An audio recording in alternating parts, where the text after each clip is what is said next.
ibadah puasa.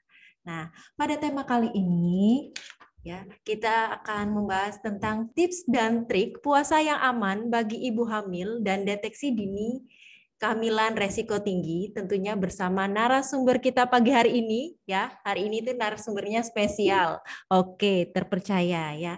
Pasti sahabat PKU sudah tahu ya, siapa sih yang nggak kenal sama narasumber kita pada pagi hari ini? Langsung saja kita sapa Dr. Musyab, spesialis Opsin Master Kesehatan.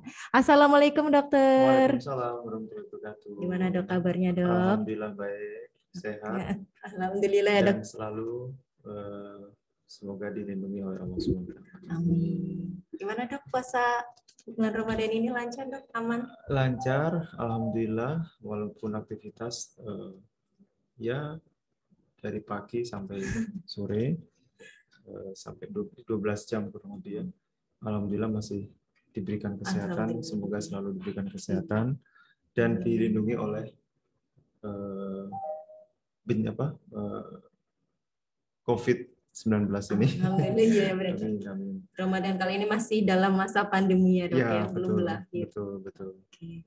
Jadi ini dok, sahabat PKU kan pasti pada semangat ya dok untuk menjalankan ibadah puasa, terutama pada ibu hamil.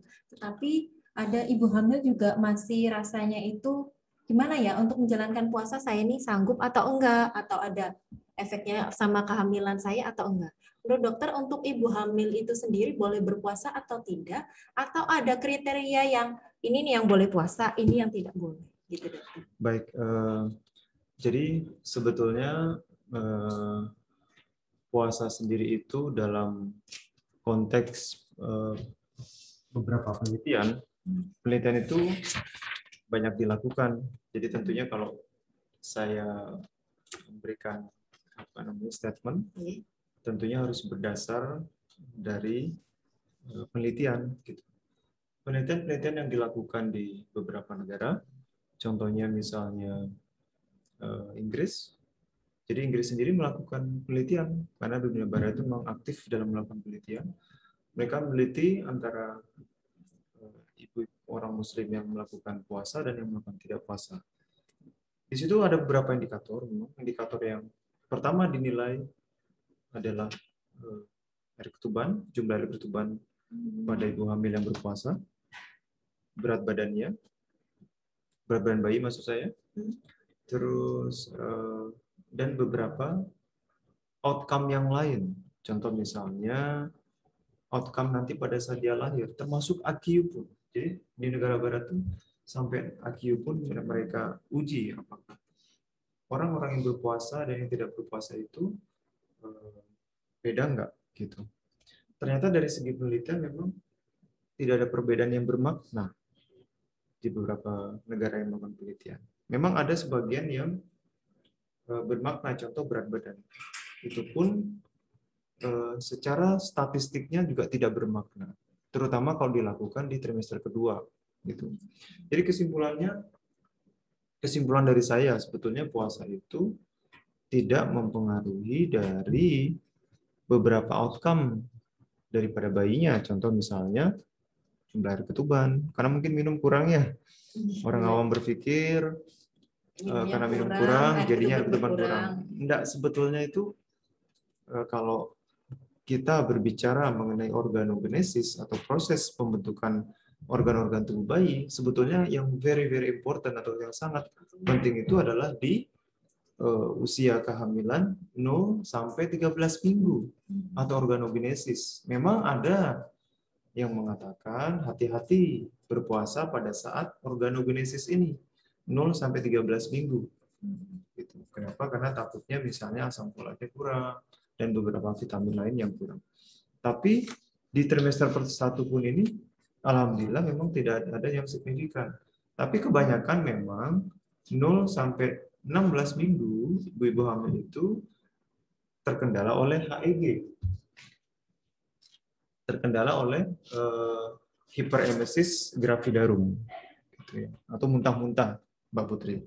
Kalau muntah-muntah ya memang ya sudah diperbolehkan tidak berpuasa. Gitu. Gitu ya dok ya.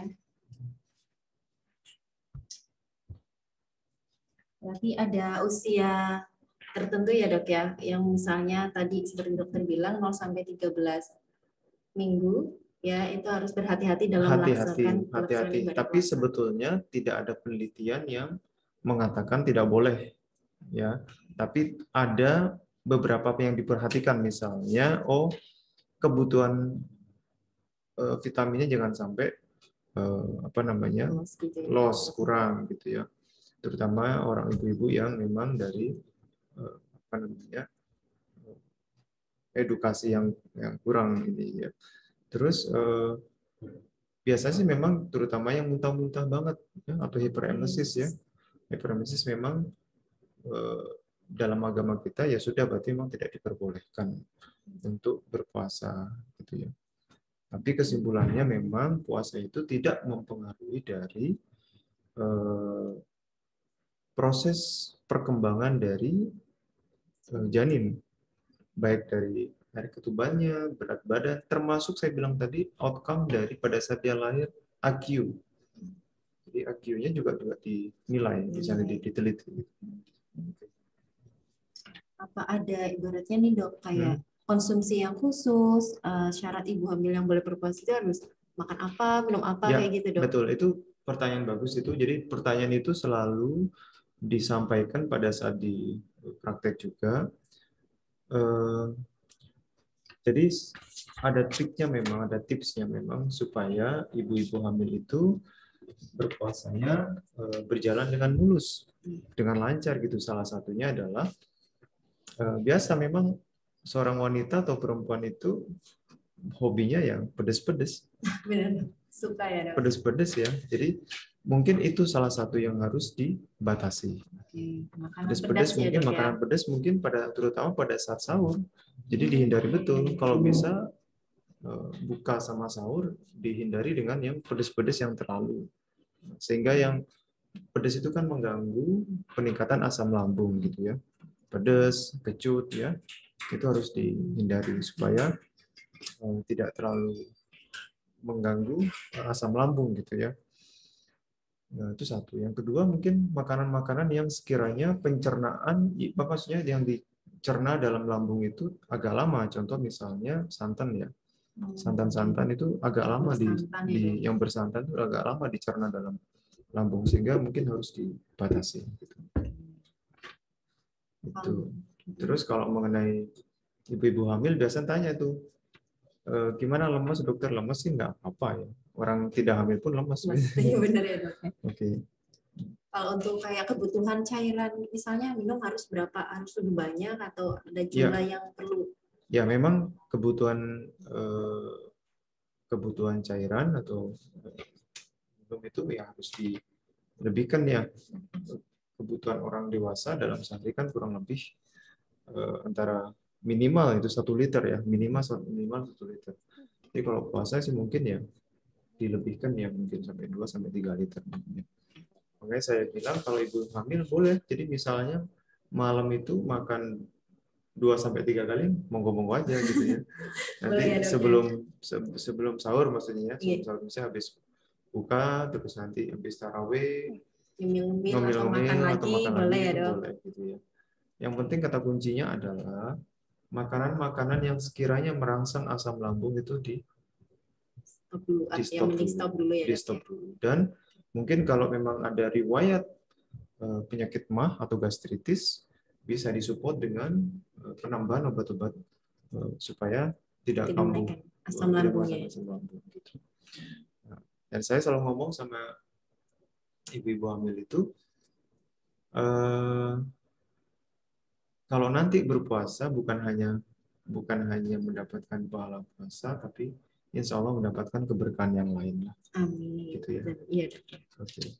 Jadi untuk ibu hamil nggak perlu ibaratnya terlalu takut banget ya dok untuk menjalani ibadah, malah harusnya semangat. Tinggal kita ibaratnya ibu hamil itu menerapkan misal makan tadi hindari asam, pedas gitu ya dok. Minum lebih banyak ya, biar tidak mengganggu puasanya juga, kesehatan juga tetap. Betul. Jadi penelitian itu adalah sesuatu yang ilmiah, sesuatu yang memang Kalau dikatakan pasti 100% tidak ya, karena pasti 100% itu hanya milik Allah ya. Tapi setidaknya mereka melakukan satu pemantauan gitu ya. Apakah puasa itu mempengaruhi. Jadi saya sebutkan lagi bahwa beberapa literatur menyatakan penelitian itu tidak ada mempengaruhi gitu. Jadi ya udah Bismillah tetap melakukan puasa. Ada satu pertanyaan lagi, gerakan bayi atau bagaimana itu? Apakah berpengaruh atau misalnya jadi berkurang gitu dok? Memang ada beberapa pertanyaan gitu. Dok, saya setelah puasa bayi saya setelah saya 8 hari berpuasa ini bayi saya sedikit berkurang tuh gerakan. Saya bilang enggak ibu nggak apa-apa. Gerakan janin itu tidak puasa pun mereka ya terkadang memang gerakannya nggak terlalu aktif. Ada batasannya kan. Batasannya adalah gerakan janin itu dalam satu harinya minimal 10 kali. Jadi kalau masuk dalam kategori 10 kali itu gerakannya sudah berarti insya Allah aman. Contoh hari ini, pagi ini saya periksa pasien. Pagi ini pasien saya itu dia puasa terus dari 0 sampai sekarang. Dia tanya, dok, apakah berat bayi saya berkurang? Alhamdulillah, bagus. Dan sesuai dengan teori penelitian, termasuk jumlah air ketuban, beratnya juga sudah tidak berkurang, maka dia semangat untuk melakukan puasa. Gitu. Jadi tidak mempengaruhi, misalnya dia sudah 15 hari kan sampai sekarang. Oke, berarti insya Allah tidak ada efek ya dok ya, sesuai dengan penelitian ya sudah dijalankan. Betul. Jadi saya berbicara bukan atas nama saya, menurut saya, tapi menurut penelitian-penelitian yang dilakukan. Salah satu contohnya, ini juga udah ditulis sama guru saya juga di UGM juga sama, di penelitian disebutkan di Inggris ini di Birmingham juga sama, nggak nanggung-nanggung kok. Ini ibu yang diteliti adalah 13.000 ibu hamil yang melakukan dan mereka random, ada yang Asia kulit putih, Asia dan kulit putih. Itu tidak mempengaruhi, puasa tidak mempengaruhi berat badan bayi, dan ada yang trimester kedua yang saya bilang itu sedikit berat badannya, tapi itu pun tidak bermakna secara statistik. Gitu. Jadi is okay, nggak ada masalah kalau dari itunya. Kalau misalnya ada ibu hamil yang memang udah punya masalah di kesehatan sendiri, itu gimana dok? Kayak dengan penyakit bawaannya sendiri gitu dok? Yes, kalau misalnya ada penyakit bawaan, contoh misalnya diabetes mellitus, ketuk beto, ya mungkin. Sing mau, ya memang nggak boleh ya, gitu. Dia juga tanpa puasa pun mereka sudah extraordinary untuk terapinya, apalagi dengan berpuasa. Orang yang tidak hamil pun ada beberapa yang memang pankreasnya sudah tidak berfungsi, itu malah nggak boleh puasa. Kalau nggak salah seperti itu. Jadi dengan penyakit-penyakit tertentu. Singkatan wong diki surat di rumah sakit. Saya diabetes mellitus yang memang betul-betul butuh insulin ya. Jadi dok, misalnya nih dok ada kasus, misalnya dok ya, saya nih hamil ketiga, ya yang pertama dan kedua itu keguguran, sudah menikah 6 tahun, punya riwayat PCOS juga, kehamilannya sekarang itu 26 minggu, boleh tidak dok untuk puasa? Apa ada syarat khusus untuk makannya apa, diet spesifik seperti saya gitu dok? Ya baik. Jadi kalau kita berbicara mengenai recurrent pregnancy loss, bahasa Inggrisnya itu recurrent pregnancy loss, jadi apa namanya, keguguran yang berulang, itu memang banyak faktor sih, bukan karena PCOS doang, tapi juga faktor yang lain yang tidak bisa kita singkirkan, yang susah kita singkirkan kalau di sini adalah faktor kromosom, Mbak. Kromosom itu yang agak susah, Mbak. Gitu. Mutasinya kromosom itu yang agak susah. Dan memang kromosom itu baru bisa diperiksa itu yang disebut dengan NIPT, non invasive test prenatal, itu baru bisa dilakukan pada saat 16 minggu. Memang cukup mahal memeriksa itu. Kalau udah periksa itu hasilnya baik, baik, enak, tapi mahal masalahnya. Kurang lebih di beberapa laboratorium di Kota Tegal ada sudah. Udah ada ya dok di Sudah ada. Tegal ya untuk tes Namanya itu betul ya. tes untuk menguatkan kromosom. Jadi tes, ya mungkin saya mumpung sekarang bincang-bincang di sini, biar masyarakat juga tahu. Jadi untuk mengetahui apakah bayi kita ini adakah kelainan Down syndrome atau tidak, sekarang itu bisa juga dilakukan yang saya bilang NIPT itu non invasif 16 minggu ya 16 bisa. minggu non invasif prenatal test itu bisa dilakukan, Mbak. Sebetulnya inilah tanpa tes ini pun sebetulnya bisa dilakukan dengan melihat nuchal translucent atau penebalan di belakang leher sebetulnya. Dan itu bisa dilakukan pemeriksaan itu 12 sampai 15 minggu. Bisa. Betul, bisa dilakukan. Masalahnya adalah datang ke kita ini pasien terkadang sudah lebih dari itu, dari 16 minggu. Jadi kita sudah tidak bisa lagi melihat yang disebut dengan nuchal translucent itu. Bisa melihat, tapi banyak lagi indikatornya yang kita lihat. Contohnya matanya gimana. Terus contoh kayak tangan, ini garis tangan kan tidak bisa kelihatan. Contoh tangan aja, jari-jari tangan itu kalau sudah usia kehamilan 30 minggu kan udah susah. Down syndrome kan juga kelihatan. Jari-jari tangannya dia rata. Berarti dari jari-jari tangan. Ya, makanya jangan terlewatkan masyarakat. Teman-teman guys ya, saya sebutnya apa nih? Sahabat PKU. Sahabat PKU ya, sahabat-sahabat PKU, ibu-ibu hamil khususnya, ini sangat penting sekali, very very important sekali, bahwa pemeriksaan hamil di usia trimester pertama itu sangat penting tuh kalau saya, karena di 12 minggu sampai 15 minggu itu melihat yang disebut dengan nuchal translucent, bukan hanya Down syndrome yang kita lihat, tapi penyakit yang lain. Oke, berarti betul. Bahkan, dideteksi bisa dari awal. Yes, betul. Jadi ya gimana kita mau tes NIPT yang mahal? Kalau di kota-kota besar dunia barat mungkin itu murah, Mbak. Karena itu mungkin harus dikirimkan ke luar negeri kan. Nah, kenapa kok mahal gitu? Kurang lebih harganya mahal 8 sampai 12 juta untuk multi kromosom, tapi ketahuan semua. Ada Down syndrome, ada sindrom ini, sindrom itu, sindrom ini ketahuan semua. Nah, makanya jangan terlewatkan pemeriksaan itu antara 12 sampai 15 minggu. Yes, betul. Makanya juga terutama di lini pertama puskesmas itu juga penting bahwa ibu-ibu hamil itu, kalau saya selalu ngomong gini, apalagi untuk yang recurrent pregnancy loss itu, yang keguguran berulang itu, saya selalu ngomong gini, ibu, pada saat menstruasi ibu betul-betul catat ya tanggal berapa. Pada saat ibu tidak datang tanggal itu, secepatnya tes kehamilan. Kalau iya positif, secepatnya ketemu Pak Dokter. Kenapa? Karena organogenesis itu sudah mulai. Yes. Contoh jantung, itu 5 minggu loh. Atrium dan ventricle sudah dibentuk usia 5 minggu loh. Reproduksi 6 minggu. Bibir itu 8 minggu. Jadi lips, kalau ada ibu hamil datang ke saya 10 minggu, saya selalu ngomong, ibu punten, ya semoga nggak terjadi sama ibu.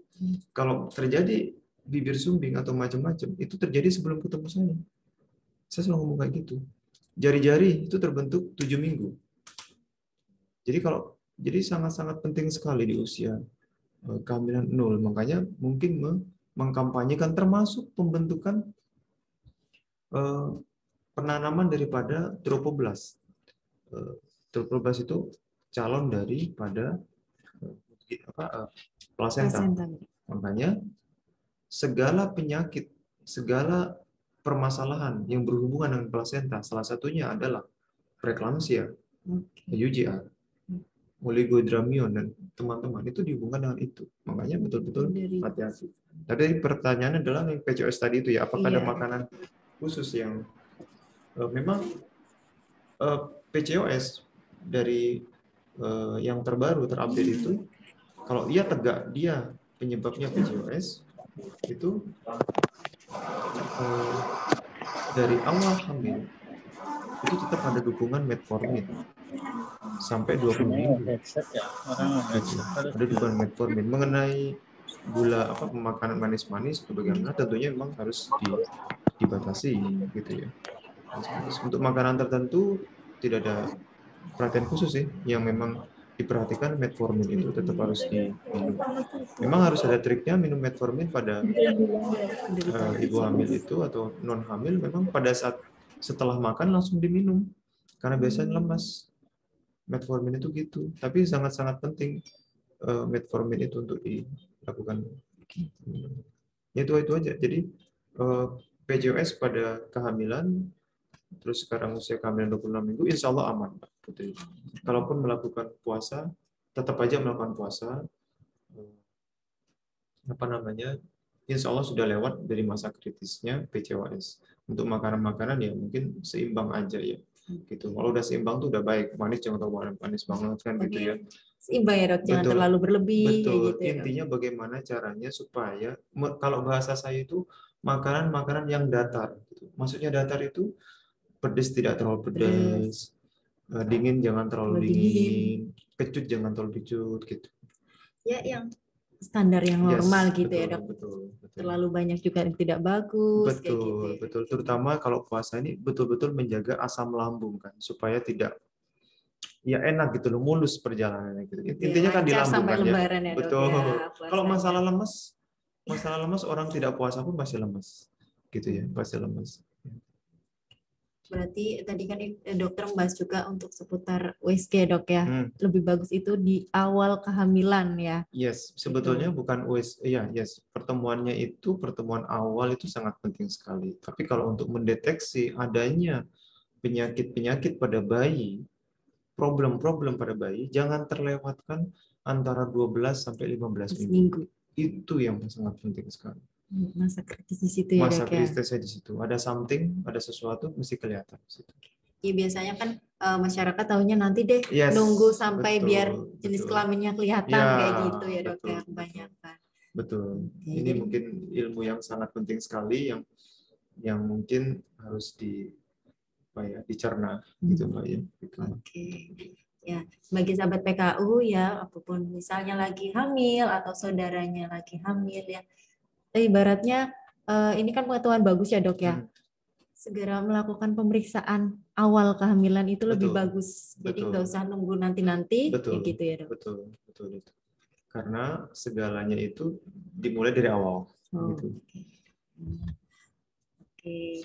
Baik sahabat PKU dimanapun Anda berada ya, kita break dulu nih ya. Untuk perbincangan soal kehamilan itu lebih bagus. Jadi kan yang menunggu nanti-nanti. Dan kemana-mana stay tune terus bersama kami Dr. Talk RSI PKU Muhammadiyah. Bersama Dr. Mucap SPLG MKes.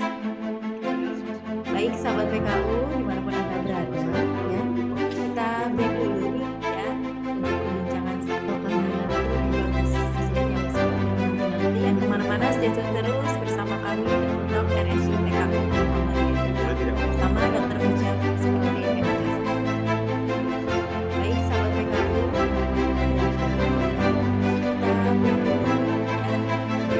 Dr. RSI PKU. Kemana-mana stay tune terus bersama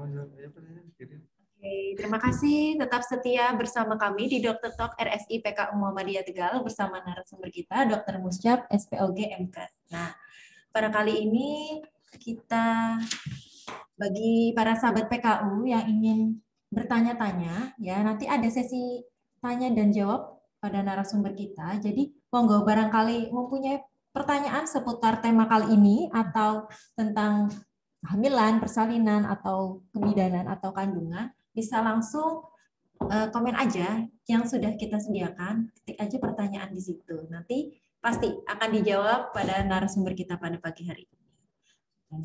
Untuk selanjutnya ya dok ya, materi kita kan ada deteksi dini kehamilan resiko tinggi nih dok. Ya. Nah, apa ada sih dok tanda seorang mempunyai kehamilan yang bermasalah? Apalagi kan dokter udah menangani beberapa ribu pasien ya dok ya, Ya. pasti biasanya ada, oh ini nih kayaknya ibu hamil yang laganya misalnya bermasalah kayak gitu dok. Apa ada ciri dari fisik dulu kayak gitu dok? Ada tanda gitu dok? Ya, kalau kita berbicara mengenai deteksi dini ya, deteksi dini kehamilan yang risiko tinggi ya, judulnya itu, kita harus membicarakan satu-satu dari apa aja sih yang kehamilan-kehamilan risiko tinggi itu. Salah satunya adalah yang paling sering terjadi adalah preeklamsia. Gitu ya Mbak Putri ya. Mbak Putri sini kan seorang bidan, jadi kita sering banyak kasus preeklamsia, dan di dunia barat pun mengatakan bahwa preeklamsia itu disebut dengan unpredictable, kan, tidak bisa diprediksi ya. Gitu. Sebetulnya sangat bisa dicegah secara teori ya sebetulnya, kalau memang dari awal yang saya bilang itu ditoto dengan baik gitu loh. Kalau ditoto dengan baik itu sudah ya terjadi juga, ya memang ya sudah gitu. Memang betul-betul unpredictable gitu loh. Nggak diduga-duga ya. Betul. Jadi salah satunya adalah preeklamsi. Yang kedua adalah pendarahan postpartum ya. Yang ketiga adalah sekarang walaupun itu mungkin tidak risiko tinggi, ketuban pecah dini itu juga sebetulnya risiko tinggi juga. Kenapa? Bukan ketuban pecah dininya yang bermasalah, tapi adalah kalau dia terjadi chorioamnionitis.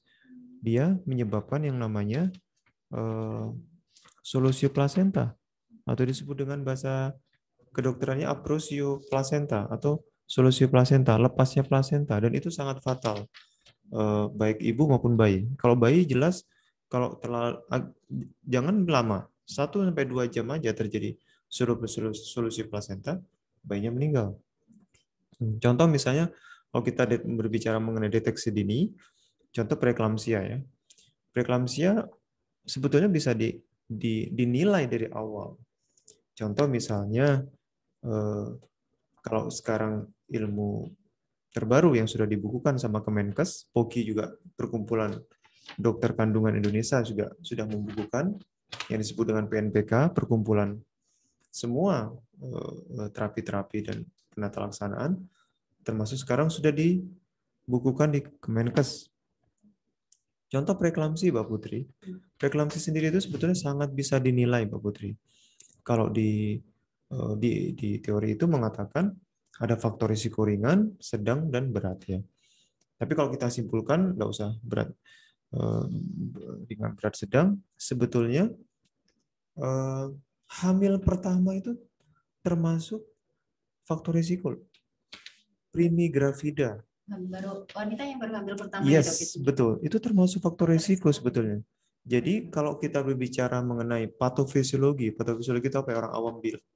Orang awam enggak kan ya? Patofisiologi itu cerita daripada kenapa orang terjadi kenapa baru menikah atau hamil pertama itu ada risiko terhadap preeklamsi, karena mereka dianggap benda asing. Jadi pada saat terjadi pembuahan dan itu menancap ke endometrium, ke rahim, dinding rahim, maka itu dianggap benda asing sama si tubuh wanita ini, si hamil ini. Pada saat terjadi dianggap benda asing, maka itu terjadi gejolak.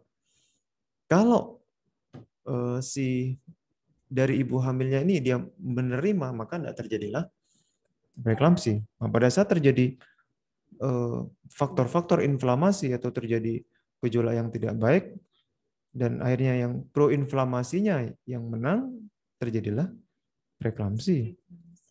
Gitu. Maka dari itu memang ada primi gravida atau anak pertama termasuk faktor risiko sebetulnya. Maka dari itu sebetulnya itu alangkah lebih baiknya ya tetap diberikan pencegahan primer, pencegahan sekunder. Pencegahan sekunder itu salah satunya adalah pemberian kalsium. Tidak usah aspilat, tidak usah kardioaspirin, tapi diberikan kalsium aja. Tapi kalsium yang dimaksud ini adalah kalsium minimal 1 gram sehari, Mbak. Kalau menurut WHO. Bahkan WHO menyebutkan 1 sampai 1,5 gram. Nah, ini kita di titik inilah kita ini belum istiqomah menjalankan teori ini sebetulnya. Sebetulnya kalau kita istiqomah menjalankan teori ini, insya Allah mungkin berkuranglah preeklamsi. Dengan salah, preeklamsia atau tensi tinggi yang terjadi pada hamil pertama, apalagi dia di usia muda, itu perjalanan penyakitnya sendiri itu hebat. Maksudnya hebat itu lebih parah biasanya. Bisa bukan hanya dia tensi tinggi doang, tapi komplikasinya juga. Komplikasinya preeklamsi kan adalah edem pulmo atau paru-paru isi cairan. Itu yang sangat fatal sekali gitu. Jadi itu yang mungkin saya sharing pagi ini, yang saya selalu ingatkan bahwa anak pertama termasuk faktor risiko. Jadi gitu Bapak Putri, deteksi dini itu bisa dideteksi per item penyakitnya, masalahnya. Oh, kalau preeklamsi salah satunya adalah anak pertama. Yang kedua, nulipara. Nulipara itu adalah dia menikah, pernah hamil, keguguran sekali atau 2 kali, dan sekarang dia hamil betulan. Itu termasuk nulipara. Artinya dia belum pernah melahirkan bayi yang aterem, yang gede gitu. Itu termasuk faktor risiko sebetulnya kalau dari faktor risiko. Yang kedua, mungkin masyarakat awam masih belum ini menikah dengan suami kedua. Itu juga bisa. Menikah dengan suami kedua yang jaraknya 10 tahun misalnya. Itu termasuk faktor risiko. Bisa. Termasuk faktor risiko terhadap itu. Gitu. Terus jadi yang disebut ini adalah tepatnya tuh bahasanya adalah multipara. Multipara itu adalah sudah hamil kesekian gitu ya. Kali dia menikah dengan pasangan baru itu faktor risiko. Misalnya dia sudah usia 30 tahun, sudah punya anak 2 atau 3, dan dia menikah baru lagi, itu masuk risiko. Atau multipara yang dia misalnya anak pertama dengan anak kehamilan yang kedua ini jaraknya 10 tahun lebih. Itu juga termasuk faktor risiko. Jarak persalinannya jauh. Itu termasuk faktor risiko. Dan jangan salah, saya selalu ngingetin juga, pemberiannya, pencegahannya adalah di usia kehamilan 16 minggu. Ini yang belum jalan 100% kalau saya bilang. Pemberian terapi itu adalah 16 minggu. Dan saya selalu berdasarkan penelitian yang dilakukan, jurnal-jurnal yang dilakukan. Karena pastinya mereka sembarangan kok melakukan penelitian itu. Kenapa kok 16 minggu pertanyaannya? Kenapa kok di atas 20 minggu, di atas 5 bulan itu tidak signifikan, tidak berfungsi sebetulnya pencegahan itu? Yes, karena pada saat 16 minggu itu sudah terbentuk yang namanya pembentukan komplit daripada plasenta atau ari-ari. Setelah itu sudah tidak berfungsi lagi. Karena sumber dari permasalahan sebetulnya si plasenta sendiri atau sitotoproblas namanya sitotoproblas yang menancapkan diri ke endometrium. Ya, akhirnya terjadi kegagalan arteri atau pembuluh darah spiralis untuk mengadakan remodeling. Remodeling itu apa ya?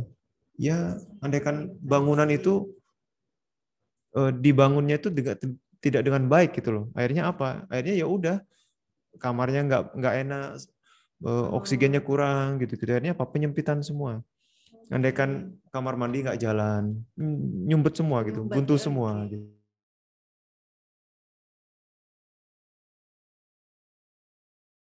Ya, faktor risiko tadi yang saya sebutkannya. Contoh hamil kembar juga faktor risiko.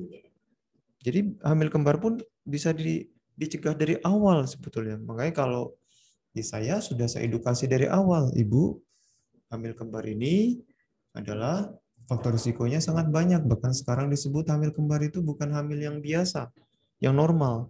Disebut dengan hamil yang tidak normal. Kenapa? Karena banyak faktor risikonya. Salah satunya adalah preeklamsi atau tensi tinggi, lahir sebelum waktunya, ya. Maka dari itu edukasi itu penting dari awal, dan pada saat usia-usia 7 bulan pasti dikasih pematang paru untuk mempersiapkan. Kalau bahasa saya adalah sedia payung sebelum hujan. Jadi ada antisipasinya dulu. Ya, betul. Itu salah satu preeklamsi. Terus pendarahan postpartum atau pendarahan pada saat Setelah melahirkan. itu juga sama, bisa dilihat, bisa dicegah atau dideteksi sebelumnya. Salah satunya adalah misalnya ibu-ibu hamil yang dengan usia sudah lanjut, ya, terus hamil udah yang kesekian hamil, udah kelima atau keenam, ya, bayi dengan kira-kira bayi besar, kan bisa dilihat dari perut aja, kalaupun udah USG bisa kelihatan tuh. Wah, ini kok gede banget nih. Itu udah bisa diprediksi tuh. Gede banget ya, Dok. Walaupun nanti hasilnya kecil gitu.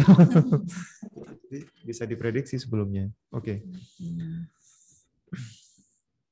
Itu mungkin Mbak yang bisa saya sebutkan. Gimana itu, Dok, agar tetap sehat dan terhindar dari pemerselan tersebut, selain dari ibaratnya dari vitamin-vitamin, atau ada latihan khusus, atau ada senam khusus, atau ada pola hidup yang khusus untuk ibu hamil biar tidak tercegah seperti itu, Dok? Ya, betul. Itu pertanyaan bagus, bahwa di buku yang baru pun yang dikeluarkan sudah dengan Kemenkes itu, dan itu jurnal itu sebetulnya sudah ada sejak tahun 2014 kalau tidak salah. Jurnal yang dikeluarkan oleh American Journal Obstetri dan Ginekologi. Itu disebutkan bahwa tirah baring atau istirahat itu tidak mempengaruhi daripada penyakit ini. Artinya tidak mempengaruhi itu tidak menyumbang. Kalau tentu misalnya kalau istirahat dia lalu memperingan penyakit ini, enggak. Jadi harus, kalau saya bilang ibu-ibu hamil activity tetap no different with normal, with Jadi tidak ada perbedaan antara orang hamil dengan tetap ya, Dok, melakukan aktivitas, nggak cuma betul, tiduran atau ibaratnya. betul. Jangan salah, ibu hamil itu banyak makan, banyak diem. Maka betul sih kalori yang dibutuhkan pada orang wanita yang usia yang rata-rata berat 60 kilo, itu dibutuhkan kurang lebih 2.300 kalori. Pada orang hamil, itu dia tambah kurang lebih 500 kalori. Jadi kurang lebih 2.800 kalori. Bayangkan. Jadi kalau tidak melakukan exercise, olahraga ringan, kalau saya mencontohkan itu, kalau dia mampu adalah dengan sepeda statis. Sepeda yang di rumah yang diam itu. Karena bagaimanapun yang kita makan itu menjadi kalori. Kalori kalau tidak dibuang pasti jadi macam-macam. Lemak dan macam-macam gitu ya. Jadi harus tetap dibakar. Oke. Berarti harus tetap melakukan aktivitas seperti biasanya. Gitu. Jangan malah ibaratnya kehamilan menjadi ibaratnya apa ya, Dok? Malah nggak bisa melakukan aktivitas sebagai membatasi orang melakukan aktivitas karena kehamilannya. Iya, betul. Nanti kalau dengan melakukan aktivitas itu, maka keluhan-keluhan yang dirasakan ibu hamil, contoh misalnya sakit punggung, kakinya sakit, itu akan berkurang. Kenapa? Karena otot-otot sudah kuat. Otot-otot sudah kuat. Maka kalau saya mencontohkan ada beberapa contoh latihan yang memperkuat otot-otot punggung, daerah glutea itu pantat ya bahasa kasarnya ya, itu bisa paha gitu, harus latihan-latihan otot yang memperkuat otot-otot itu, sehingga ibu hamil itu ya udah tidak merasakan macam-macam, isi going aja gitu. Oke, Dokter, berarti kadang kan memang kehamilan di usia trimester 3 ya, Dok, ya, kehamilan tua itu memang banyak keluhan kayak pinggangnya sakit, kemudian buat jalan juga sakit, kayak gitu ya, Dok. Jadi memang harus perlu latihan untuk mengurangi olahraga kecil lah, olahraga ringan untuk mengurangi keluhan tersebut. Intinya memperkuat otot-otot punggung, paha sama gluteat gitu. Terakhir nih, Dok, mau tanya, cara mendeteksi kehamilan kita bermasalah bagi orang-orang awam atau ibu-ibu di rumah, apalagi ibu yang baru pertama kali hamil, kadang kan worry sendiri, Dok, takut. Ini sebenarnya saya hamilnya itu normal atau enggak nih, Dok? Apakah seperti apa contoh yang sederhana gitu, untuk mendeteksinya? mendeteksi itu kan ada dua hal poinnya. Yang pertama dideteksi dari pihak maternalnya daripada ibunya. Yang kedua adalah mendeteksi untuk bayinya. Untuk ibunya yang tentunya saya bilang tadi itu, contoh kalau yang sangat fatal sahabat-sahabat PKU adalah preeklamsi atau tensi tinggi, itu sangat fatal. Kenapa? Karena memang komplikasinya bisa mengarah ke stroke. Kalau tensinya tidak terkontrol. Permasalahannya tensi tinggi itu kan dia disebut dengan silent killer, pembunuh diam-diam, memang tanpa keluhan. Tensi tinggi itu, tapi tiba-tiba aja plak, tinggi kadang tinggi ya. Kadang gitu. ada pasien juga masuk, saya nggak pernah punya riwayat darah tinggi, tetapi pas diperiksa kok tinggi Betul. sekali. Ini gitu salah ya. satu pertanyaan yang sering disebutkan sahabat PKU bahwa saya nggak pernah tensi nih, tinggi. Dok, Kenapa kayak kok sekarang baru tensi tinggi? Iya, memang secara teori seperti itu sahabat PKU. Pada ibu hamil ini problem yang sangat banyak sekali adalah yang disebut dengan preeklamsi atau tensi tinggi pada saat hamil. Dan itu bisa dideteksi yang saya bilang tadi itu. Mungkin yang perlu dipertanyakan lagi sahabat PKU kalau hamil ini pentingnya, kalau masalah pertanyaannya gimana saya supaya tahu. Satu, kalau tensi tentunya kan tidak dilakukan tuh. Oke. Yang minimalnya itu yang pertama tadi saya bilang, kalau anak pertama harus hati-hati. Tentunya pemberian kalsium harus optimal di 16 minggu tadi. Yang kedua adalah pastikan kehamilan ini 1 atau 2. Kembar atau 1. Gitu. Jadi untuk menepis faktor risiko tadi itu. Yang ketiga adalah tanyakan, karena di teori disebutkan di buku Kemenkes juga udah diterapkan bahwa apakah ibu kandung atau saudara kandung pernah hipertensi atau tidak pada saat hamil. Nah, kalau itu ada, berarti tegas harus mendapatkan pencegahan sekunder yang saya sebut tadi itu. Bahkan kalau sudah itu positif, ada ibu yang kena hipertensi, ada saudara penyakit, itu bahkan nggak cukup hanya kalsium. Bahkan golongan yang tadi saya bilang itu kardioaspirin. Kalau misalnya dilihat dari kenaikan berat badan gitu dok, ada pengaruhnya nggak dok untuk mendeteksi? Ya, kenaikan berat badan atau obesitas, ini lupa yang saya sebutkan, obesitas adalah salah satu yang sangat signifikan menyebabkan preeklamsi atau tensi tinggi sahabat PKU. Jadi obesitasnya sangat menyumbang tinggi menyebabkan preeklamsi ini. Jadi kalau ada pasien obes, ya Mbak Putri, harusnya mendapatkan terapi pencegahan tadi itu sebelum 16 minggu yang saya bilang tadi itu. Jadi supaya nggak jatuh dalam kondisi tensi tinggi. Gitu.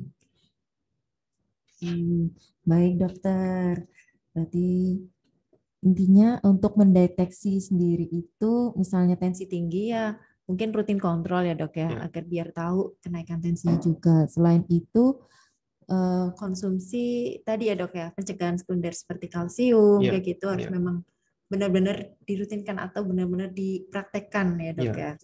Lucunya lagi itu kan, saya senyum aja biasanya tuh kalau dipraktekkan itu, dokter, saya tulang-tulang saya sakit. Apakah kurang kalsium ya? Jadi di masyarakat itu kalsium itu masih berhubungan dengan tulang. Padahal yang sangat penting sekali tugasnya kalsium itu adalah yang saya bilang tadi itu. Dia sebagai pencegahan daripada preeklamsia. Gitu. Karena dia itu, tugasnya kalsium itu secara teori adalah dia masuk ke membran pembuluh darah, dia bisa menyebabkan elastisitas dari pembuluh darah. Karena secara patofisiologi terjadinya preeklamsi atau tensi tinggi itu terjadinya vasokonstriksi atau penyempitan semua pembuluh darah di ibu hamil itu. Salah satunya di pembuluh darah mata. Kenapa kalau tensinya tinggi banget dia bilang, dok, pandangan saya kabur? Karena dia terjadi penyempitan, vasokonstriksi. Jadi ada yang kalau secara teori mungkin bilang ada sahabat PKU di sini yang orang-orang medis, yang selalu saya sebutkan adalah vasokonstriksi yang kuat adalah yang disebut dengan tromboksan A1. A1 dan A2 disebut dengan tromboksan, itu yang menyebabkan penyempitan pembuluh darah. Makanya tugasnya kalsium ini adalah di situ. Vasodilatasi ya dok ya. Dia menyebabkan elastisitas daripada pembuluh darah itu. Oke, baik. Baik sahabat PKU yang masih setia bersama kami di Dokter Talk RSI PKU Muhammadiyah Tegal ya. Ini ada beberapa pertanyaan yang sudah masuk ke kita. Oke. Langsung saja kita masuk ke sesi tanya jawab ya dok ya. Oke. Ini ada pertanyaan yang pertama dok. Dok mau tanya, dulu saya pernah telat haid 1 bulan lebih pas tes spek beberapa jenis garis 2 samar. Saya kemudian ke bidan juga di USG terlihat ada tanda-tanda, tetapi setelah di USG dokter kandungannya bilang nggak hamil. Setelah di USG pagi sorenya langsung haid. Yang saya tanyakan, faktor apa dok yang menyebabkan tes spek menjadi garis 2 tetapi tidak hamil? Terima kasih. Ya, ini sangat banyak sekali kasus seperti ini, sangat banyak sekali. Jadi bukan 1, 2, dan 3, sangat banyak sekali. Kesimpulannya, ya, dok, ya? pertanyaan kenapa kok tes spek itu menjadi positif gitu ya? Karena memang tes spek itu tidak sensitif. Tidak sensitif penilaiannya gitu. Jadi ya sangat wajar sekali contoh misalnya terjadi rendamannya terjadi terlalu dalam. Berapa banyak banyak faktor yang menyebabkan kenapa terjadi kesalahan. Jadi kesimpulannya jawaban saya adalah jangan langsung percaya hamil, merasa hamil kalaupun dia tidak datang mens. Apalagi bagi orang-orang ibu-ibu hamil yang sangat membutuhkan momongan. Maka dihubung-hubungkan. Aduh, payudara saya kok terasa ini ya. Kok mual-mual ya, kok terasa gerak-gerakan ya. Padahal nggak ada sebetulnya. Apalagi yang betul-betul menginginkan momongan. Jadi kesimpulannya sahabat PKU dari teori pagi ini mudah-mudahan bermanfaat. Jangan pernah percaya misalnya terlambat mens. Makanya saya bilang tadi, kalau terlambat mens paling bagus adalah langsung ketemu dokter. Oke, biar langsung pasti ya, Dok. Yes, biar langsung pasti. Saya tidak memperbolehkan untuk ketemu, biar monggo-monggo aja, enggak masalah. Gitu ya. Biar lebih jelas aja, maksud saya seperti itu, langsung aja ketemu dokter kandungannya. Gitu. Yang sangat valid tes spek itu adalah, mungkin kalau sahabat PKU yang mampu misalnya, itu pemeriksaan hormon HCG yang kuantitatif. Kalau kayak sensitif, saya nyebutkan apa tes spek itu? Tes spek itu saya nyebutkan ini, saya nyebut merek ini. Ya apapun lah, macam-macam mereknya. Apa aja mereknya, Pak? Itu banyak ya itu ya. Itu enggak terlalu sensitif karena itu kualitatif. Kalau ingin tahu yang kuantitatif, diambil darahnya. Itu bisa tahu nanti, oh kalau usia hamil 5 minggu itu angkanya sekian, itu ada. Terus kalau nanti 6 minggu sekian jumlahnya. Kuantitatif, Pak, pasti. Bukan gitu. Yang kualitatif. Bukan kualitatif gitu. Karena memang penggunaan tes spek pun kalau memang tidak digunakan secara benar, pasti hasilnya juga mempengaruhi ya, Dok. Betul. Ya? Nah, jadi banyak faktor juga. Kesimpulannya Ibu sahabat PKU pertanyaan tadi adalah tidak semua ibu-ibu yang tidak mens itu hamil. Bahwa banyak ibu hamil itu yang masalah gangguan menstruasi. Oke. Karena memang ada tanda pasti dan tanda gejala yang pasti untuk hamil ya, Dok. Betul. Ya? Oke. Nah, untuk pertanyaan selanjutnya ya, Dok. Dokter, misalkan kita sudah melakukan pemeriksaan pas di usia 12 minggu dan ternyata ada tanda-tanda suspek Down syndrome, apakah bisa dicegah nih, Dok? Nggak bisa. Pertanyaan jawabannya nggak bisa karena kromosom itu sudah dibentuk pada saat awal. Oke, yang tadi ya, Dok. Jadi kromosom dibentuk pada saat awal. Jadi nggak bisa. Memang kayak buah si malakama gitu. Kita ini terlalu banyak, semakin banyak tahu, semakin worry gitu ya. Deg-degannya lama gitu. Saya juga pernah ini ginjalnya besar dua-duanya. Gitu. Dua-duanya besar. Alhamdulillah ini bayinya bagus, mudah-mudahan tetap bagus. Tapi ini masih dipantau dengan dokter anak. Ini dua-duanya besar ginjalnya. Terjadi hidronefrosis dua-duanya. Itu bahkan sebetulnya ada tanda-tandanya semua. Bahkan saya pernah dapat itu kasus yang atresia esofagus. Jadi dia datang ke saya 7 bulan ke praktekan itu, saya diagnosis loh air ketuban kok banyak, hati-hati. Jadi kalau saya mendapatkan air ketuban banyak itu nggak tenang. Nggak tenang saya. Langsung saya cari, apa nih penyebabnya. Yang pertama saya cari adalah lambung. Dia punya lambung nggak? Setelah saya cari, dia nggak punya lambung.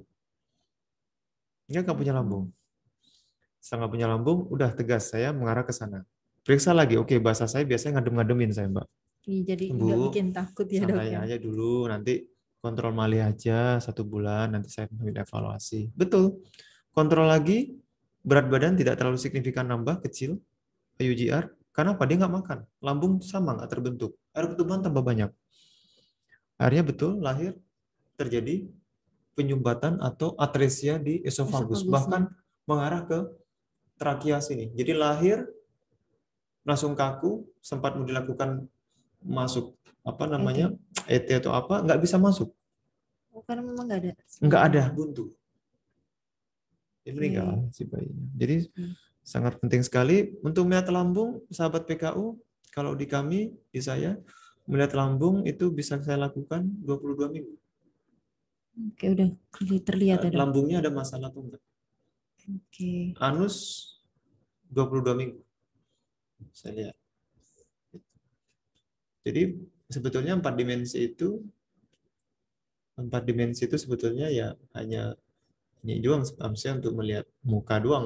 Yang paling penting adalah sebetulnya melihat organ-organ dalam. Oke. Gitu. Kadang kan orang pengen lihatnya ya, muka doang ya. Face-nya gimana, organnya lengkap atau gimana, nggak kepikiran sampai ke organ-organ dalam tubuh. Yes, gitu. Mungkin masa sih bisa yang belum lahir. Ya, bismillah bisa semaksimal mungkin kita lihat gitu. Jadi kalau sudah pertanyaannya kalau sudah terjadi Down syndrome nggak bisa. Karena itu kromosom sudah terbentuk. Kromosom sudah terbentuk. Kalau laki-laki misalnya XY, perempuan XX ya. Ya. Itu terjadi mutasi. Udah terjadi ketemu, jepleks. Udah nggak bisa lagi dirubah. Tinggal sindromnya apa?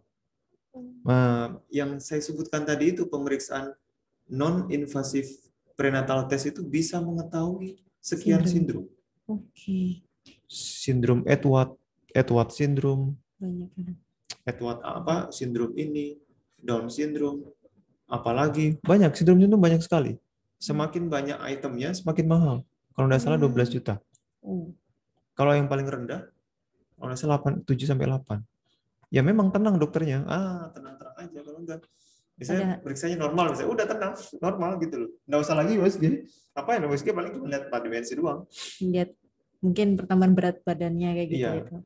Biasanya jangan salah memang kalau menjumpai kelainan-kelainan, contoh misalnya bibir sumbing atau jari-jarinya terjadi polidaktili, dempet gitu, biasanya ada kelainan yang lain yang menyertai gitu. Jadi hati-hati. Oke, lanjut. Oke, lanjut ya dok ya. Ini dari Evi nih. Ya, dokter mau tanya, vitamin apa saja yang perlu dikonsumsi ibu hamil di tiap trimesternya? Terima kasih dokter. Yes. Jadi yang saya sebutkan tadi itu, kalau di trimester pertama memang yang sangat penting di 0 sampai 12 minggu itu asam folat. Asam folat itu yang pertama ya, betul. Asam folat. Betul. Asam folat itu sangat penting sekali karena dia memang berfungsi pada proses pembentukan saraf-saraf semuanya. Makanya ada yang disebutkan kekurangan asam folat, efeknya macam-macam. Salah satunya adalah neural defect. Neural defect terjadi spina bifida. Jadi terjadi herniasi daripada sistem saraf pusat yang di tulang belakang. Gitu. Itu satu. Yang kedua, sekarang saya tambahkan juga itu vitamin D3. Vitamin D3 ini andaikan episode itu banyak sekali. Pisau bermata 10 mungkin, bukan lagi bermata 2 ya. Bermata 10 karena dia banyak fungsi. Salah satunya dia fungsinya adalah sebagai meningkatkan penyerapan dari vitamin-vitamin yang lain. Bahkan sekarang dipakai untuk pencegahan COVID kan? Iya, vitamin D. Vitamin D3 ya, yang dosisnya lumayan tinggi ya, gitu yang 1000 sampai 5000 international unit ya. Terus untuk vitamin trimester kedua yang saya bilang tadi untuk mencegah terjadinya tensi tinggi adalah kalsium. Jangan lupa ibu-ibu. Kalsium kalau saya sebetulnya yaitu kayak buah simalakama lagi susah untuk dipraktik. Terkadang itu apa yang punya teori dengan kenyataannya tidak sesuai. Kita praktekkan. Kenapa ibu-ibu? Karena yang kita mau resepkan itu terkadang maaf ya, kok banyak banget ya dokter ngasih resep ya. Contoh kalsium. Kalsium sediaannya jarang yang 1000 mg. Adanya 500 ya. Kebanyakan 500 gitu. Kalau kita kasih 2 kali 1, itu maaf ya, nanti mahal gitu. Padahal itu secara teori bagus sebetulnya kalsium itu. Terus yang kedua, DHA ya pastinya ya. DHA adalah untuk pembentukan otak ya, apalagi mulai di 16 minggu. Otak bayi itu selesai sampai 2 tahun lahir ya. Jadi walaupun lahir masih tetap disupport untuk otaknya karena masih bisa dibentuk. Jadi sebetulnya cukup 2 itu kalsium, DHA sama support untuk HB ya, penambah darahnya sebetulnya. Itu udah cukup. Tapi tentunya kan nanti di obat-obatan DHA itu dia bukan hanya berdiri sendiri DHA doang. Dia ada kandungan lain. Ada kandungan lain, contoh magnesium. Magnesium itu bagus juga. Magnesium itu juga dia membantu, dia sebagai transportable, dia kayak insulin, dia sebagai transport untuk sampai ke target organ. Magnesium itu banyak organ senyawa-senyawa yang lain yang memang masih berfungsi gitu. Dan asam folat jangan salah, bukan hanya dibutuhkan hanya di first trimester, tapi dia juga sama trimester kedua sampai ketiga. Lanjut ya dok. Lanjut terus. Untuk trimester 3-nya sendiri dok masih trimester ketiga tetap jangan salah. Ada juga itu betul, pertanyaan ini bagus. Dokter, apakah saya tetap harus minum kalsium? Oh, tetap butuh ya Bu, karena ada yang disebut dengan preeklamsi itu dibagi 2, early onset sama late onset. Late onset itu atau terjadinya terlambat dia itu di usia kehamilan 34 minggu. Jadi baru terjadinya. Kenapa dok, saya baik-baik aja tuh tensi dari 8 bulan baik-baik aja? Yes, memang iya. Dia baru terjadi pada saat mau lahiran. Tiba-tiba langsung pas periksa tinggi. Mungkin karena kalsiumnya mungkin kurang. Atau macam-macam. Oke, begitu jawabannya ya. Untuk pertanyaan selanjutnya dari Kiki Rahardini. Assalamualaikum, punten dokter, izin bertanya di luar topik kehamilan Cidok. Saya kebetulan menggunakan KB IUD dokter, kurang lebih sudah 4 bulanan. Tetapi terkadang masih sering keluar flek-flek darah seperti saat pertama pemasangan IUD. Apakah normal dokter? Ya. Pemasangan IUD kalau ada keluhan-keluhan seperti ngeflek atau bagaimana itu sebaiknya segera konsul sahabat PKU ke dokternya ya, karena nanti biar segera diterapi ya. Jangan sampai nanti IUD itu sendiri menjadi bumerang. Oh, saya pasang IUD kok kayak gini ya, sehingga kapok pasang IUD. Sebetulnya tidak, jangan IUD dijadikan kambing hitam maksud saya. Jawaban yang sangat bijaksana adalah secepatnya konsul dengan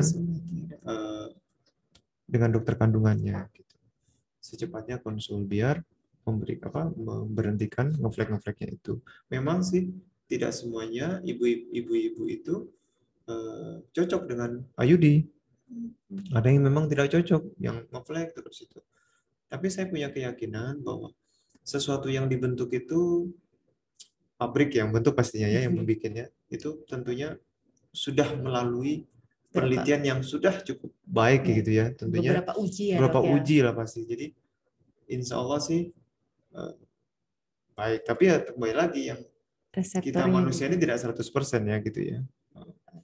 IUD baik kok ibu-ibu karena dia tidak mempengaruhi hormonal. Gitu. Jawabannya kontrol aja ke, Kontrol aja untuk iya, untuk masalah menyelesaikan flek-fleknya itu ya. flek-fleknya itu. Insya Allah nggak ada masalah terhadap IUD-nya sendiri. Baik sahabat PKU, ini pertanyaan juga masih banyak ya. Jadi kita break dulu sebentar. Jadi stay tune terus bersama kami di Dr. Talk RSI PKU Muhammadiyah Tegal bersama Dr. Jawabannya kontrol aja ke, Kontrol aja untuk iya, untuk menyelesaikan masalah flek-fleknya itu ya. flek-fleknya itu. Insya Allah nggak ada masalah terhadap IUD-nya sendiri. Baik sahabat PKU, Iklan, aku lagi lihat ini Zoom. Dr. Talk RSI PKU Muhammadiyah Tegal bersama Dr. Jawabannya kontrol aja ke, Kontrol aja untuk iya, untuk menyelesaikan masalah flek-fleknya itu ya. Insya Allah nggak ada masalah terhadap IUD-nya sendiri. Baik sahabat PKU, Iklan, aku lagi lihat ini. Dr. Talk RSI PKU Muhammadiyah Tegal bersama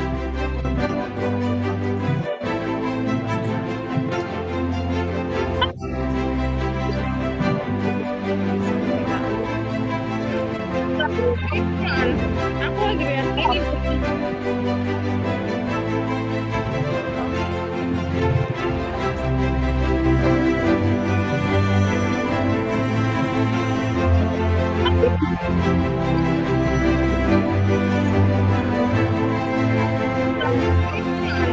aku lagi lihat ini.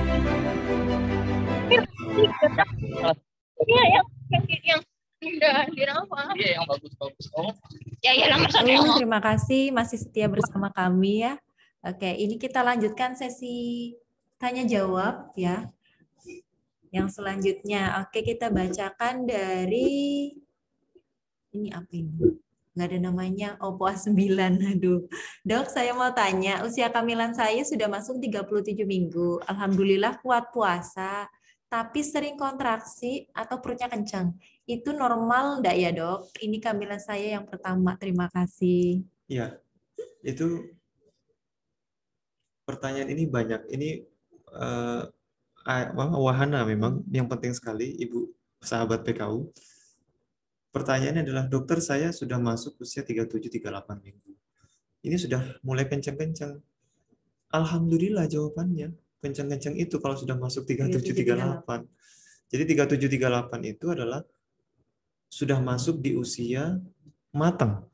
Sudah masuk di usia aterem mungkin sahabat PKU ini ya kurang familiar ya. Yang disebut dengan matang, cukup bulan maksud saya. Jadi kalau sudah masuk 37 minggu atau cukup bulan itu alhamdulillah enggak apa-apa dengan kencang-kencang itu, supaya kepala pelan-pelan untuk turun, supaya leher rahim mengalami pematangan pelan-pelan turun, dia mengalami suatu penipisan pelan-pelan. Bahkan kalau saya 36-37 minggu diedukasi untuk mendatangkan kontraksi alami dengan 3 cara. Kan banyak tuh mitosnya, makan nanas kayak makan apa, enggak. Makan nanas nanti taunya mencret kan ya. Enggak kenceng tapi kencengnya mules ya. Mulesnya beda. Mules mencret itu. Jadi 3 cara. Salah satunya adalah berhubungan. Sperma keluarkan di dalam. Karena sperma itu isinya prostaglandin. Like prostaglandin. Apa sih prostaglandin itu termasuk? Prostaglandin itu adalah senyawa yang ada di obat-obatan untuk maju. Itu prostaglandin isinya. Jadi dia tugasnya sebagai ripening, sebagai pematangan. Untuk apa? Supaya matang kayak makanan aja sih. Ya supaya pada saat ada kontraksi nggak kaku. Si leher rahim itu jadi gampang, mudah. Ya. Betul. Gitu. Yang kedua adalah ngelus-ngelus perut ya, di daerah fundus atau daerah atas. Dirangsang fundusnya, Dok. Betul. Atas perut ya. Jadi jawabannya nggak apa-apa Ibu. Tetap puasa, semangat. Insya Allah memberikan kemudahan dengan Ibu puasa. Kalau ada kontraksi, nggak apa-apa Ibu. Apalagi kontraksinya hanya sejam sekali, 2 jam sekali, nggak masalah. Gitu ya. Jadi intinya kontraksi di usia 37 minggu, alhamdulillah jawabannya. Malah membantu mempercepat persalinan. Jangan salah, ibu-ibu hamil itu salah kaprah kebanyakan. Pokoknya lahir itu harus HPL. Enggak. HPL itu hari terakhir ya.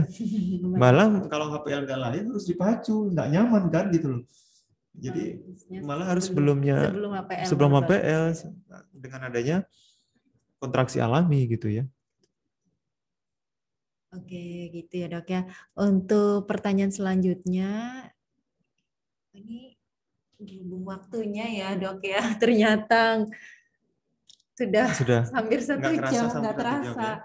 Nah ini untuk pertanyaan terakhir ya dok ya. Assalamualaikum dokter, izin bertanya, saya saat hamil pertama sudah mengalami preeklamsi dok, dan qadarullah hamil kedua pun preeklamsi muncul lebih awal hingga usia kehamilan 32 minggu, janin harus dikeluarkan dan qadarullah dedeknya diminta lagi sama Allah. Yang ingin saya tanyakan, apakah saya bisa atau boleh hamil lagi di dok? Mengingat karena 2 kali SC, dan apakah bisa dicegah terjadinya preeklamsi? Ya, usianya berapa ya? Nggak disebutkan. Oh iya, nggak disebutkan Ya, untuk usianya. biasanya kalau preeklamsi terjadi beruntun seperti itu, secara teori penyebabnya itu adalah karena faktor dari sperma biasanya. Jadi faktor sperma memang susah.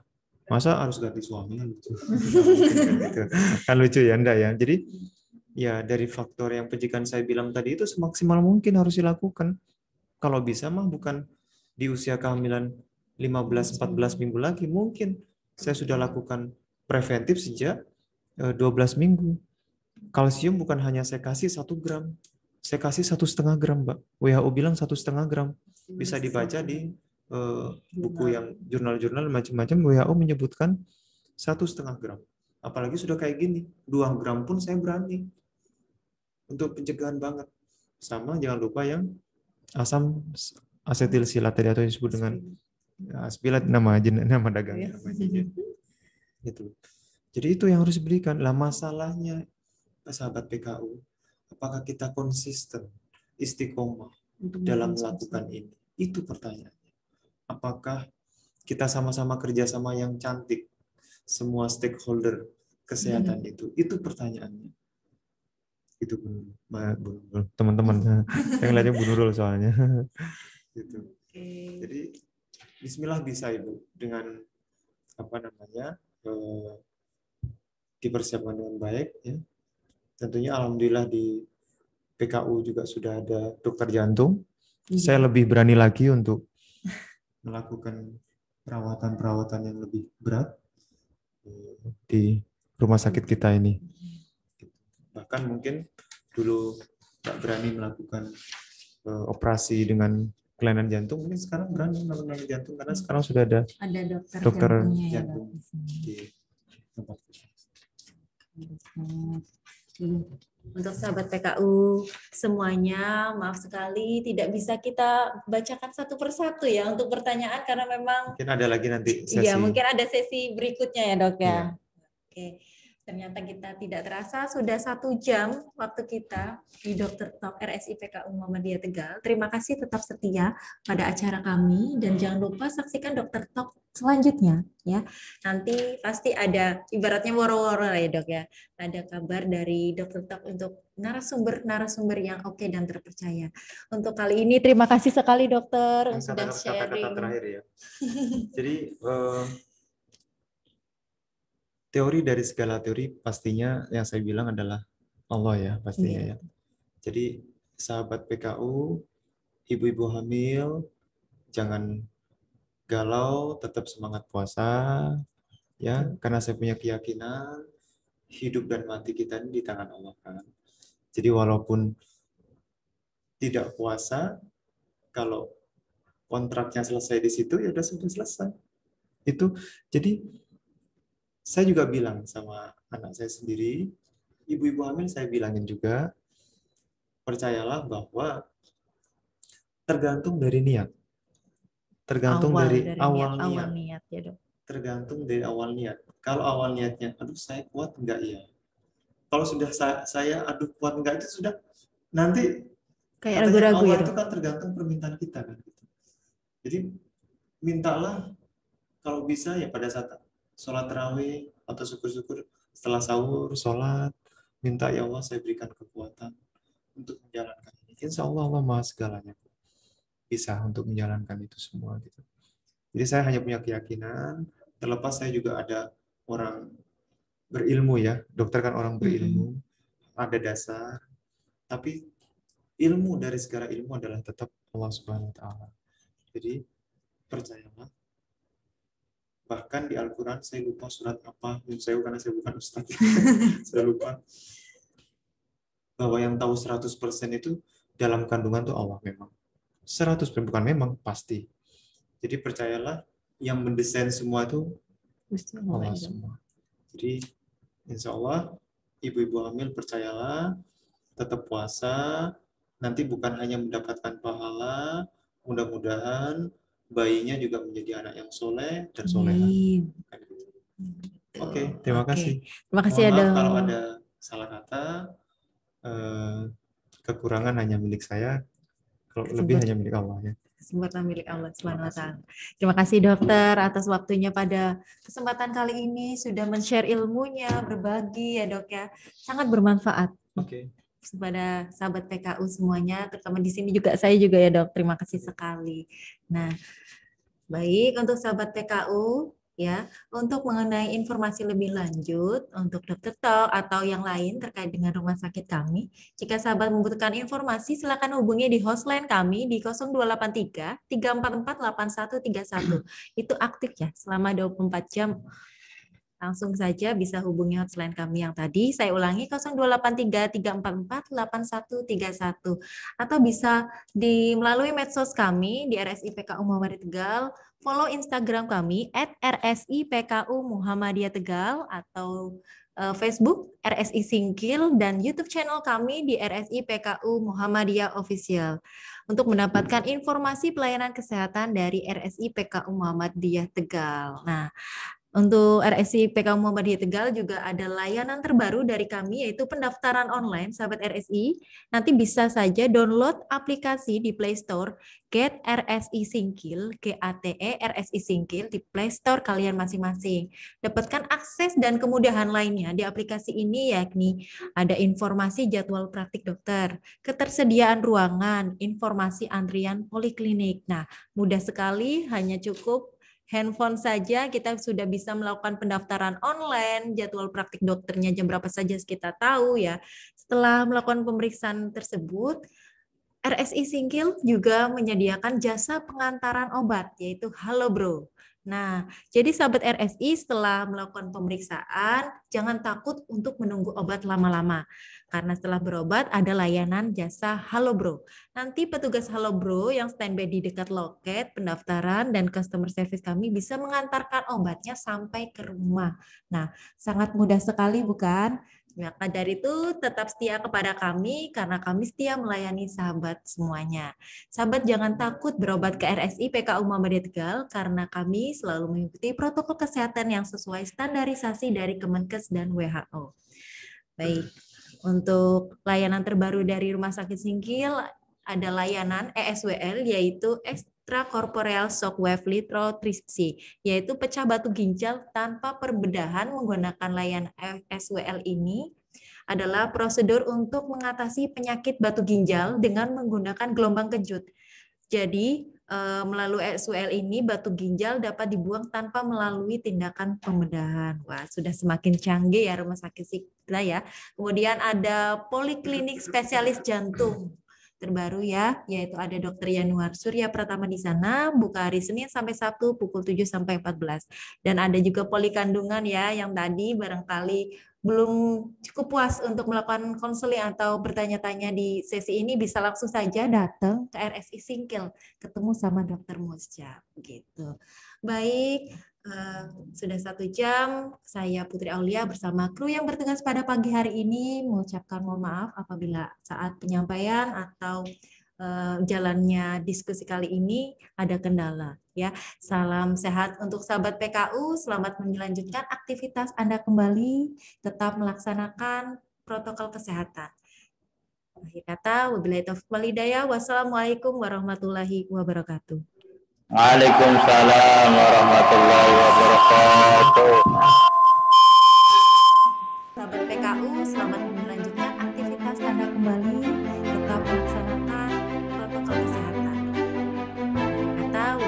wal hidayah. Wassalamualaikum warahmatullahi wabarakatuh. Waalaikumsalam warahmatullahi